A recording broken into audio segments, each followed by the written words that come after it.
Durante décadas, México vivió bajo la sombra de un régimen que veía al territorio nacional no como una patria, sino como un botín. Los gobiernos del bloque PRIAN no solo se dedicaron a privatizar los bienes del pueblo, le abrieron las puertas de par en par a empresas extranjeras para que saquearan nuestros recursos minerales. Fue la época dorada para los políticos corruptos y los empresarios de fuera, pero una era de oscuridad para los mexicanos. Mientras el gobierno contaba billetes, el país se hundía en la pobreza. No les importó desplazar pueblos enteros, ni les dolió ver nuestros ríos y bosques contaminados, especialmente en el norte del país. Para ellos, México era una oferta de remate donde se entregaba hasta la última piedra. Pero la historia dio un giro. Con la llegada de la Cuarta Transformación, el suelo mexicano dejó de ser moneda de cambio. Hoy, bajo el liderazgo de la presidenta y con acciones contundentes desde la Secretaría de Economía, se está poniendo orden. Marcelo Ebrard ha sido claro. Se han recuperado 1,126 concesiones mineras. Estamos hablando de más de 889,000 hectáreas que regresan a manos de la nación. ¿Por qué? Porque se acabó la impunidad. Empresas que no exploraban, que no pagaban derechos o que simplemente ignoraban sus obligaciones, hoy enfrentan la ley. Se les acabó el negocio de acaparar la tierra sin dejarle nada al pueblo. Es por esto que vemos a la oposición tan irritada. El bloque conservador está enojado porque se les cortó el flujo de privilegios.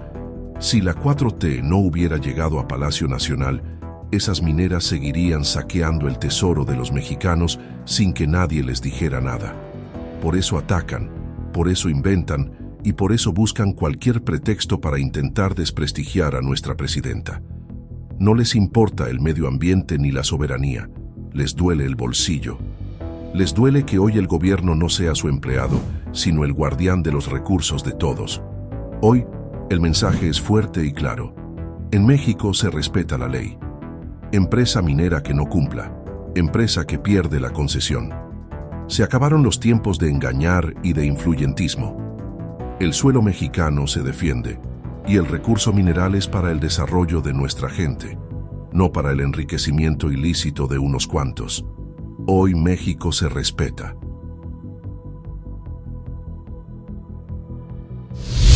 Con permiso, Presidenta, buenos días. Buenos días a todas y a todos. Brevemente informarles que nos dio la instrucción la Presidenta Claudia Sheinbaum desde el principio del gobierno de revisar las concesiones mineras. Y uno de los objetivos prioritarios ha sido, en lo que lleva el gobierno, recuperar concesiones que no tienen exploración o que no han pagado los derechos o que tienen fines solamente especulativos. Y al día de hoy lo que se ha recuperado equivale más o menos a 889,000 hectáreas concesionadas en 1,200, creo, ¿verdad? 1,200 concesiones. Entonces les vamos a presentar en un momento más el reporte detallado, Fernando lo hará, de en dónde están ubicadas y de las principales características de estas concesiones. Con su permiso, Fernando.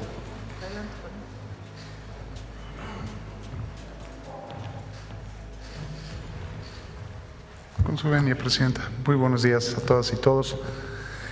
Bueno, como comentaba el secretario Ebrard, se ha estado haciendo este trabajo de recuperación que empezó desde la administración pasada y se ha continuado con esta política de evitar la especulación y el uso de los bienes nacionales de una manera indebida. Por favor, si pudiéramos pasar a la siguiente imagen.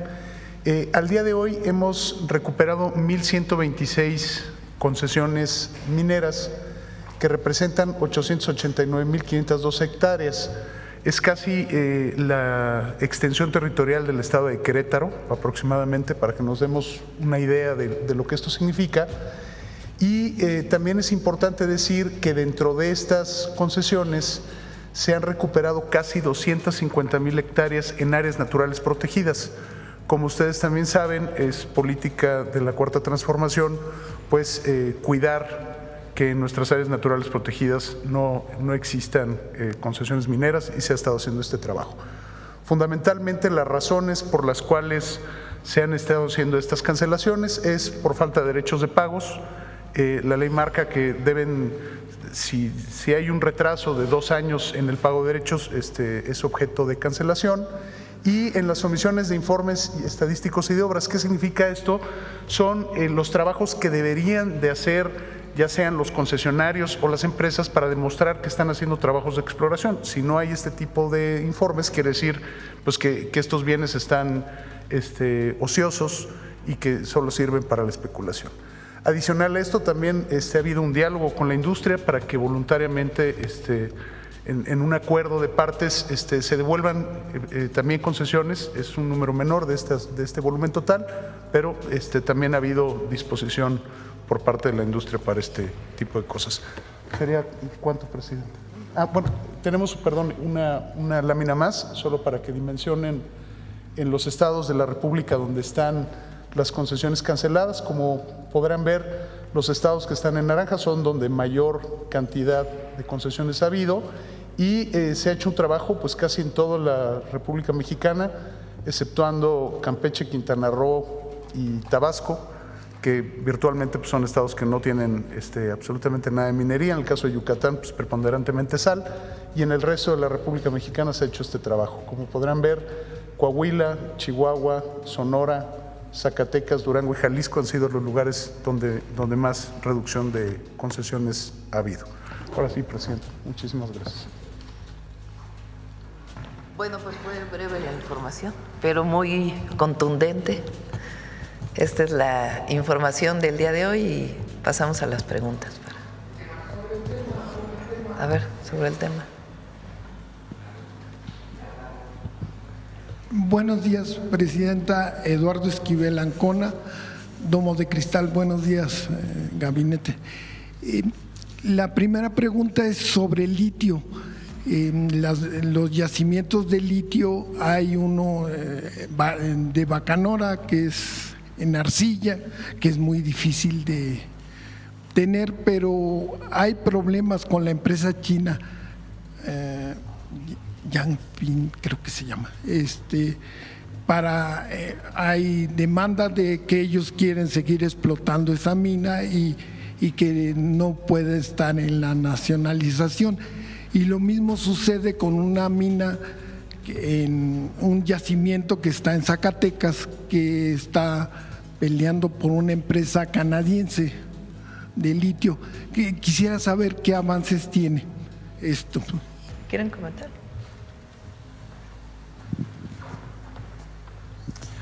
Para el caso de la mina de litio en Sonora, lo que tenemos es un proceso que inició la empresa, todavía no concluye, y pues estamos desahogando nuestros argumentos, y ellos por su parte están desahogando los suyos.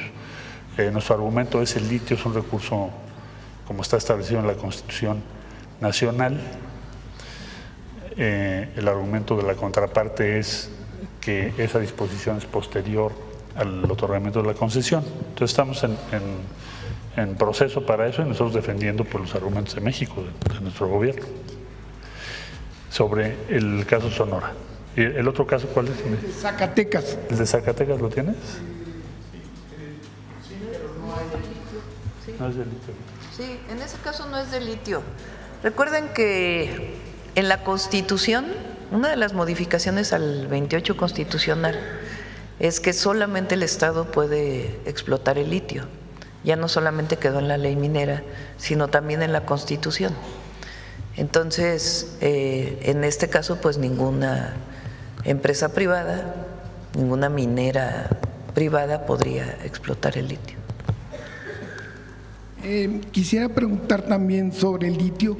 ¿Por qué la empresa Litio para México tiene tan poco presupuesto? Tiene un presupuesto de 13.9 millones de pesos, que es realmente solo para su operación en salarios y no… Bueno, ni siquiera tiene… El principal recurso para la exploración de litio o para el desarrollo de la explotación de litio está en el Instituto Mexicano del Petróleo. Lo platiqué el otro día. Ellos son, junto con instituciones académicas, quienes ya desarrollaron un sistema, una tecnología que permite explotar el litio en arcilla. El tema es que hoy no es económicamente viable, es muy caro. Entonces siguen trabajando para poder desarrollar una tecnología que permita pues tener costos accesibles para su explotación. Entonces, Litio MX no tiene, digamos, las capacidades de desarrollo científico que tiene el IMP, entonces colaboran para poderlo desarrollar. Entonces están, por así decirlo, juntos, ¿no? Sí, se está trabajando conjuntamente en eso y también, lo comenté el otro día, litio en salmueras de pozos petroleros. También se está trabajando en ello entre el IMP, Litio MX y Secretaría de Energía es quien lleva pues la coordinación de este proceso. ¿Y para cuándo calculan que sí pueda México ya producir litio? Bueno, depende del desarrollo de esta tecnología. El litio que actualmente se explota no está en arcilla. Entonces, para que se entienda, la arcilla es barro. Entonces, para poder separar el barro del litio, pues tiene su costo. Entonces, si es muy caro, pues entonces resulta más barato comprarlo fuera. Eso no quiere decir que no sigamos desarrollando para poderlo hacer. Y para el uso de litio en baterías y todo, también se está haciendo investigación en México para su uso. El litio es hasta para enfermedades psiquiátricas, lo recomiendan para la bipolaridad. El litio es importante, es un medicamento. Sí, importante. es un área estratégica para nosotros y para eso hay recursos tanto de ciencia y tecnología de la Secretaría como en el Instituto Mexicano del Petróleo, como en el propio Petróleos Mexicanos, y el objetivo pues es desarrollar todo lo que se requiera para la cadena de litio. Nosotros no tenemos las características de las minas que hay en Sudamérica, por ejemplo. Tenemos otro tipo de presencia de litio, entonces pues hay que desarrollarlo. Muchas gracias. Sí. A ver, la compañera sí me ha preguntado. Buenos días, presidenta Elia Cruz de la Hoguera. Quisiera preguntarles a qué empresas pertenecían estas concesiones que van a recuperar.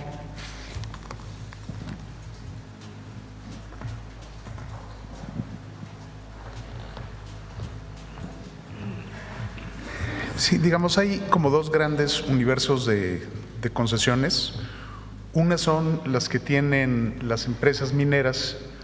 Otras son personas particulares que cuando normalmente se pone una mina en un lugar, toman una concesión o tenían una concesión al lado esperando que algún día la mina creciera para vendérselas, ¿no?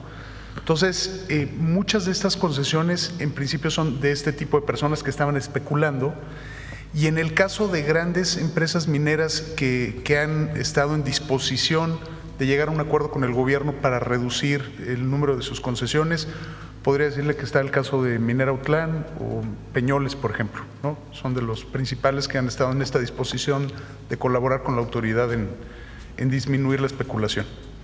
¿Cuántas pertenecen a privados, digamos, a empresas, y cuántas a personas? Sí, en el caso de las cancelaciones, yo le puedo decir que casi el 90% son de personas, porque son especulaciones, y el otro 10% corresponde a las empresas. Y veíamos en el mapa que principalmente son en el norte del país. ¿En el sur no hay ninguna? No, son muy pocas porque nuestra, digamos, actividad minera está concentrada fundamentalmente hacia Sonora, Chihuahua, Coahuila, ¿no?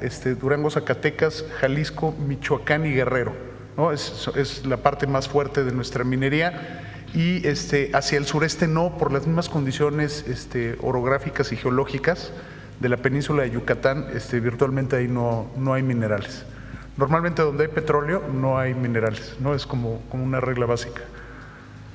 Todas estas 200 concesiones que van a recuperar, ¿van a ser solamente en el 2026?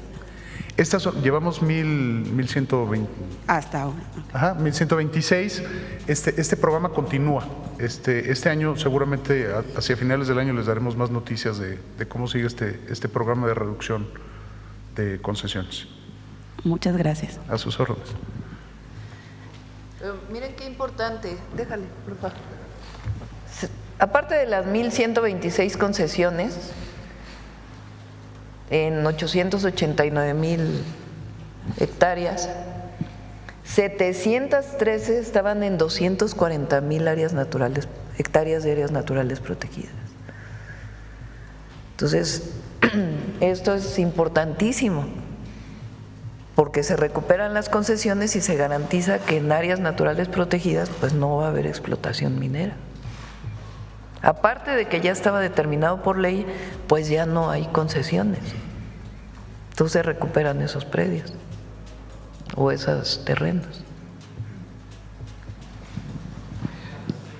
Buenos días, Presidenta. Hans Salazar, de Noticiero en Redes. Sobre el tema, preguntar, ya se aclaró la cantidad de concesiones y de hectáreas que representan y la ubicación. ¿Podría profundizar más en qué beneficia todo esto el que se regrese? Las áreas naturales protegidas obviamente se estaría entrando en esta protección ambiental, en esta continuidad de cuidar nuestras áreas verdes, pero en las demás, ¿cuáles son los procesos? ¿Cuál es la importancia para el país de este momento con este regreso de concesiones? ¿Quieren comentarlo ustedes? Bueno, tiene muchas implicaciones importantes. Me parece la primera es evitar la especulación, porque muchas de esas concesiones, como ya lo explicó Fernando, estaban o fueron concedidas a particulares, en muchos casos, con el solo propósito de especular. Y finalmente eso compromete pues un número importante de hectáreas. No tiene por qué ser así. ¿Por qué tendría que concederse una concesión para especular? Si vas a invertir, bueno, es una cosa, pero si vas a especular, ¿por qué se va a hacer? Pues claro que no. Entonces, ese es un primer efecto que me parece muy importante. El segundo, muy importante, es la recuperación de concesiones sobre áreas naturales protegidas. ¿Por qué? Porque si no las recuperas, pues finalmente cualquier día puedes encontrarte con que empieza a haber alguna actividad en áreas naturales protegidas que están determinadas como tales porque son recursos importantes para el mantenimiento, protección de los ecosistemas del país.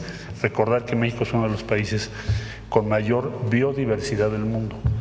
Entonces no tiene por qué haber concesiones en las áreas naturales protegidas. Eso fue algo que nos subrayó mucho la presidenta desde que llegamos al gobierno. Por eso se hizo una revisión vía satelital con apoyo del Servicio Geológico Mexicano de cuáles están en áreas naturales protegidas. Entonces, esos son más de 200,000 hectáreas, es mucho. Nos va a ayudar muchísimo para proteger adecuadamente esas áreas naturales protegidas y finalmente también para proteger recursos hídricos que el país necesita a futuro, porque si dejas la concesión, como te decía yo, pues finalmente legalmente cualquiera te amaneces con la novedad de que hay alguna actividad ahí. Entonces tiene todas esas implicaciones que creo que son muy importantes. ¿En qué sexenios fueron entregadas estas concesiones? ¿En qué sexenios se entregaron estas? Pues yo creo que son varios sexenios, ¿no? ¿Desde cuándo sería?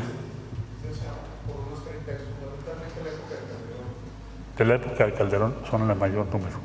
Pero si quieres lo detallamos y lo proporcionamos para que lo tengas con precisión. Muchas gracias. También quisiera preguntar, Presidenta, sobre el tema de los llamados minerales críticos. Se ha, me parece, dado información de todo tipo e incluso especulado al respecto sobre los acuerdos que pueda haber o que se estén planteando tanto dentro del marco del propio TEMEC en torno a esto, minerales críticos en concreto, y también con cómo se maneja esto, incluso se está manejando a nivel mundial, dada la importancia para la economía. Si pudieran precisar más, ya que es un tema estratégico para el país, Presidente. Sí, ahora le paso la palabra al secretario de Economía, pero es muy importante algo. Las reservas de minerales son de México. Y en todo caso su explotación le corresponde a México. Ahora podemos explicar qué es minerales críticos, pero eso no está a ninguna negociación. Eso está en nuestra Constitución y eso está muy claro para todos. Entonces no estamos cediendo nada a nadie. Eso es muy, muy importante que se considere. Y le paso la palabra a Marcelo sobre esto. Gracias, Presidenta. Bueno, primero debo decir que México ha estado participando en el tema de minerales críticos en muy distintos foros y con muy diferentes países. Desde, por ejemplo, el año pasado se publicó el reporte del secretario general de la ONU, de un grupo de trabajo especial que se preparó para el tema de minerales críticos para la transición energética. ¿Dónde están esos minerales críticos? ¿Qué deberíamos de hacer? ¿Qué propuesta multilateral hay? Eso está publicado. En otras instancias de las Naciones Unidas también el año pasado dimos nuestro punto de vista, nuestra opinión. Y recientemente, lo más reciente es que nos invitó Estados Unidos a participar en un equipo de muy diversos países, ahora te digo cuáles, para reflexionar sobre los próximos 60 días, sobre qué podemos hacer en conjunto para llegar a un acuerdo multilateral sobre minerales críticos. ¿Por qué? ¿Por qué es esto? Porque evidentemente en el escenario que tienes de competencia geopolítica, nosotros tenemos que ocuparnos de garantizar el suministro de minerales críticos para México. La instrucción que tengo es esa. ¿Por qué razón? Pues porque nos faltan muchos minerales. A futuro cada vez van a ser más importantes. Ejemplos: no tenemos titanio, no tenemos cromo, el aluminio. Ahora le voy a pedir a Flor, si me autoriza la presidenta, que nos explique, pero muy brevemente. Entonces no se trata de nosotros asistir a reuniones, porque hemos estado en diversas, donde digamos, oigan, nosotros queremos colocar nuestras reservas de minerales, sino lo que queremos es participar, ser parte para garantizar los minerales que México necesita hoy y va a necesitar en el futuro. Y que si se están tomando decisiones o propuestas, pues podamos dar nuestra opinión. O sea, no ser pasivos en este tema, que es un tema muy relevante. Entonces estamos en Naciones Unidas, hay otro grupo de trabajo con América Latina e Iberoamérica, hay otro grupo de trabajo con los países como India. Ayer tuve reunión con el embajador. La semana que entra recibimos a Canadá, viene mi contraparte con un número muy grande de empresas, más de 300, y uno de los temas es sobre minerales, otro es sobre industria automotriz, acero, en fin, hay varios temas, minerales críticos. Ahora, con los Estados Unidos, que se nos invitó a un diálogo que va a durar, o se planteó que durase 60 días. Mañana vamos a tener una primera conversación con otros países. ¿Quiénes participan? Canadá, India, Corea del Sur, Japón, la Unión Europea, diversos países. Seguramente eso se va a ir ampliando. Y bueno, ya a partir de mañana pues nosotros presentaremos nuestro punto de vista. ¿Qué es lo que nos preocupa a nosotros? Que haya estabilidad y certidumbre y respeto en el ámbito multilateral para garantizar el suministro. Porque también podemos ir a un mundo en donde te amanezcas con que quien produce uno de los minerales que necesitamos diga pues ya no está disponible. Así que buscamos que se respete el acceso equitativo, legal, justo a los minerales críticos. Ahí tenemos dos caminos. Uno, no participar, ser espectadores, lo cual sería un grave error. El otro es sentarnos en la mesa, en diferentes mesas, y defender la postura mexicana, que esencialmente es esta que te estoy comentando ahorita. El plan de acción al que se refiere esta invitación que nos hizo Estados Unidos dice claramente: los participantes, de conformidad con sus respectivas leyes, eso es algo que México puso, y con base en el respeto mutuo de su soberanía. O sea, nosotros en todas las mesas a las que vayamos, sea de la ONU, Iberoamérica, bilaterales o multilaterales como esta invitación, ese es el principio que nos va a guiar, que es la instrucción que tenemos de la presidenta. Entonces, les iremos informando qué se habla sobre esto. Al día de hoy, me dijo la presidenta, publica exactamente cuál es el plan de trabajo, es el que se publicó, y así vamos a manejar todo con absoluta transparencia. Desde luego no haremos ningún compromiso que pueda estar en contradicción con nuestras leyes o la Constitución. No es la idea, ni lo haríamos, y menos es la instrucción política que tenemos. Entonces, el propósito es entonces participar, dar nuestro punto de vista, procurar que el orden multilateral que está moviéndose, te pongo otro caso, vamos a tener la reunión de la Organización Mundial de Comercio, tiene que ver con eso también. Va a ser en Camerún, porque la Organización Mundial de Comercio se va a rehacer. ¿Qué instrucción tenemos de la presidenta? Pues asiste para dar el punto de vista de México. Uno de los temas, minerales críticos, las reglas del comercio. Entonces estamos en un momento de grandes cambios y México tiene que hacer valer su voz y sus intereses legítimos. Entonces vamos a estar participando en todos estos procesos e informando a la opinión pública abiertamente qué es lo que está ocurriendo, qué se propone, qué quiere México, qué busca. Y si ustedes me permiten, para coadyuvar a la información sobre esto, Flora, a lo mejor sería bueno que informaras qué son minerales críticos para México, cuáles son, para que todos sepamos de qué estamos hablando. Si me autorizan, por favor.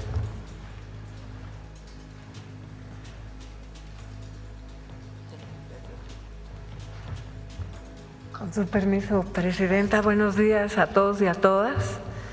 Los minerales críticos tienen una definición internacional, son aquellos minerales que son importantes para la economía de un país, para su desarrollo tecnológico, para su electrificación, para esas cadenas de valor que son importantes para un país. Y los críticos tienen la característica de que es probable que se disrumpa o se interrumpa el suministro en alguno de los puntos. Existe ese riesgo, entonces por eso le denominan críticos. Una de las condiciones de la criticidad de un mineral es que ese país lo tenga como recurso natural, que lo pueda extraer de manera económica, o si lo importa, que lo importe de un país que no le vaya a cortar el suministro, al menos a corto plazo, o lo importe de algún país que a lo mejor esté en guerra, que tuvo una inundación. Ahí hay un riesgo de que ese suministro se pueda interrumpir, por eso le llaman críticos. Entonces, esto se tiene que hacer una evaluación con muchos factores y por eso cambia los minerales críticos de un país a otro. No es la misma condición la que tiene México, que por ejemplo tiene cobre, plomo, zinc, plata, oro, varita, muchas cosas que somos privilegiados como país, pero otros no lo tenemos. Estos que tenemos nosotros y que incluso pudiéramos exportar a otros países no tienen esa categoría. Sin embargo, aquellos que no contamos con ellos o que su proceso es muy costoso, como se estaba hablando de litio, en este punto todavía es crítico porque no lo disponemos y lo tenemos que importar, y entonces al no contar con él, siempre ese riesgo de la falta del suministro es lo que le da esa criticidad a ese mineral en específico. Muchas gracias. Bueno, de los minerales que nosotros no tenemos, porque no hay un marco geológico, porque no pudiéramos todavía tener un proceso metalúrgico que sea económico en su extracción, pues está, por ejemplo, el litio en primer lugar, porque no tenemos el proceso, está el níquel, está el cobalto porque es escaso, está el aluminio, no tenemos marco geológico para el aluminio, el cromo, germanio, iridio, paladio, platino, tantalio, titanio y vanadio. Son los que hemos visto que en nuestro país importa prácticamente al 100% del consumo en la industria que se está aplicando. Entonces, esta dependencia total hace que ese mineral se pudiera volver crítico en algún momento. Muchas gracias. Con su permiso. Solo adicionar algo, si me permite, muy brevemente sobre esa lista que está ahí. Entonces, por eso es importante, y nos dio instrucciones la presidenta, que participemos en todos los aspectos, en foros o espacios multilaterales, porque como pueden ustedes observar, tenemos una lista importante, por ejemplo, aluminio, toda la industria automotriz depende de aluminio. Hay muchos de los que ahí se enumeran, que tenemos identificados, pues que no los podemos producir en México. Entonces, por eso tenemos que estar en todos los foros y defender nuestros puntos de vista y garantizar para nuestra industria que podamos tener ese suministro. Y luego del lado derecho tienes en donde son nuestros fuertes. Como ustedes podrán observar, está varita, cobre, fluorita, grafito, magnesio, manganeso, plata. Obviamente somos el primer productor mundial, plomo y zinc. Eso sería como los puntos fuertes. Los 15 otros es donde no los tenemos que comerciar con los demás. Entonces, bueno, pues vamos a estar participando y les vamos informando, pero es importante que se tenga la lista para quienes nos están viendo. Cuando hablamos de minerales críticos son esos los que México, no son los mismos que otros países, porque quien tiene aluminio, evidentemente para ellos no es crítico el aluminio. Por ejemplo, Canadá, pues probablemente no está en su lista, pero en la nuestra sí, porque no lo tenemos. Y del otro lado son los que sí tenemos nosotros. Ese es el marco de nuestra participación hoy en el mercado mundial y vamos a todos los foros con esta lista. Gracias. Presidenta, también preguntarle su opinión sobre que, de acuerdo a una información reciente que se ha publicado, México se ubica dentro de los 3 países dentro de la OCDE con mayor confianza en su gobierno nacional. En el gobierno, ya que el 54% de la población expresa confianza, a diferencia de los demás miembros que no llegan ni a 40% de su confianza con su gobierno. Y también hay otro dato por parte de INEGI, si me permite, es una encuesta en la que la percepción de la corrupción ha disminuido por parte de la población, ha disminuido esa percepción y ha cambiado hace un comparativo del 2017 al 2023, donde hay una caída de 91.1 a 83.1%, este cambio de percepción con respecto a la corrupción en nuestro país, frente obviamente al gobierno. Quisiera preguntar eso. Sí, ¿no traes más países? Nada más sacaste esos 3. A ver, ponlo.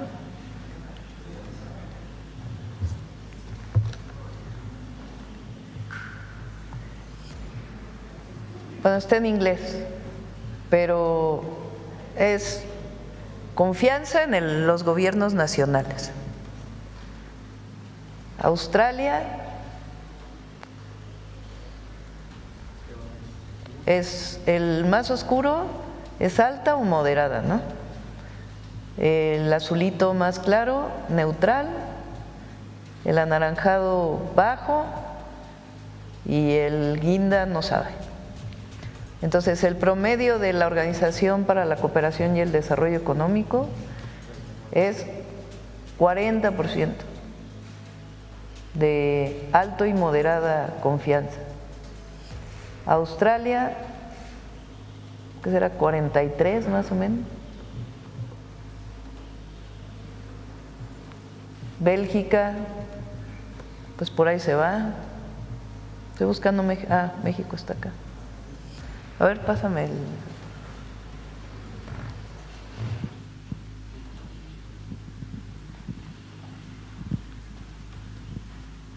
O sea, el primero es Suiza, ¿no? El segundo, Luxemburgo. ¿Cuántos habitantes tiene Luxemburgo?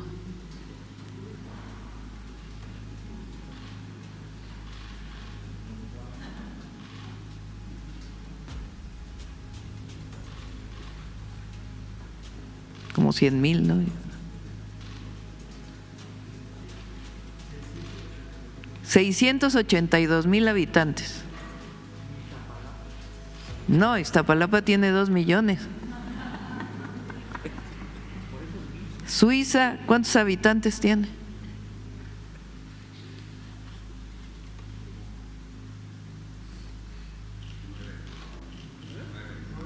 $9 millones. como la Ciudad de México, sin su área metropolitana.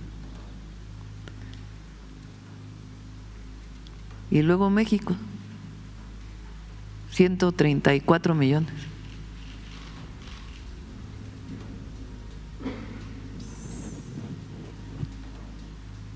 Ganamos a Noruega, Portugal, España, Suecia, Reino Unido, Costa Rica, Dinamarca, Estonia, Finlandia, Francia, Alemania, Grecia, Australia, Bélgica, Canadá, Chile, Colombia. Está bueno, ¿no?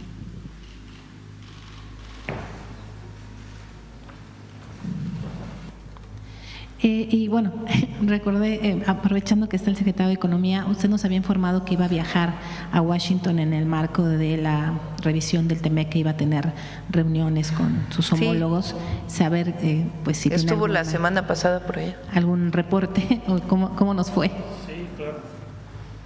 Sí, con mucho gusto. La semana pasada estuve con autorización de la presidenta en Washington. Tuvimos la conversación tanto con USTR, que es el embajador Jameson Greer, miércoles, semana anterior, y también con el secretario de Comercio. Temas que se trataron, bueno, los 12 puntos prioritarios que México ha venido planteando, esencialmente acero aluminio, o sea, es un arancel disfuncional en términos económicos y muy costoso. Y el otro tema es la alineación de aranceles que tienen que ver con la industria automotriz. ¿Por qué alineación? Porque se han venido tomando decisiones a lo largo del tiempo con diferentes tipos de aranceles. Entonces, necesitamos que sean homogéneos respecto a nuestra industria automotriz para que no se convierta en una desventaja. Bueno, esos son algunos de los temas que hemos venido planteando, hay otros.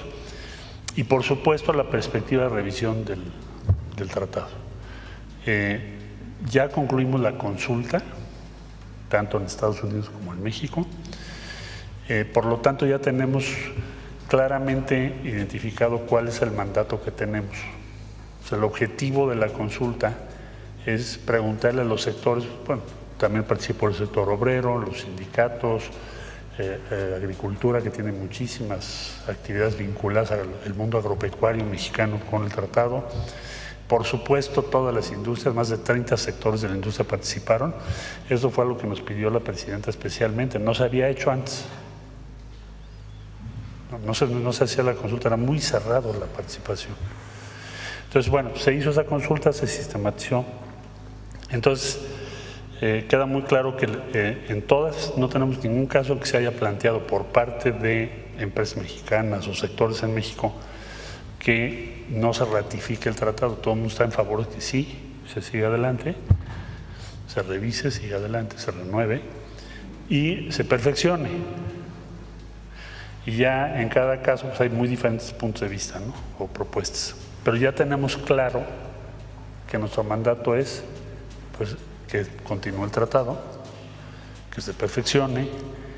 Y al perfeccionar, digo, hay temas muy específicos, quizás sea en materia de otra mañana cuando disponga la presidenta, de explicarles todos esos temas específicos, pero digamos que ya tenemos ese mandato, ellos también. En conclusión, estamos ya caminando hacia la revisión del tratado. Eso es lo que te puedo informar. Ya, muy bien, muchísimas gracias. Ya son las 9.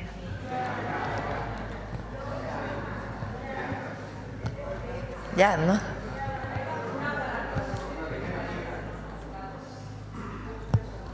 Es una buena, en este momento no, pero vamos a ver de qué manera podemos generar el acceso. Sí. Bueno, cerramos, vamos con Mujeres en la Historia.